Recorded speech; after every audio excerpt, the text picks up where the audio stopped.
Dahilan kung bakit hindi ka kumikita sa lahat ng sinasalihan mong network marketing. Dahil sa attitude. Kapag sablay ang ugali mo dito, hindi ka magsasucess. Kapag mainipin ka, mainitin ang ulo, walang kontrol sa sarili. Walang pasensya, walang tiwala sa sarili.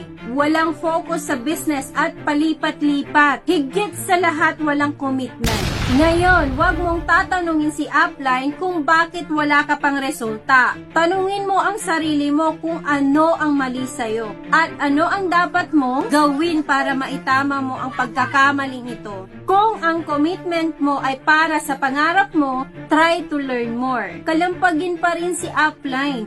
Walang mangyayaring masama sa'yo. Magtiwala dahil hindi ka niya ilalaglag. Anumang mangyari, mas magiging masaya pa si upline, makita kang umaangat. Hindi ito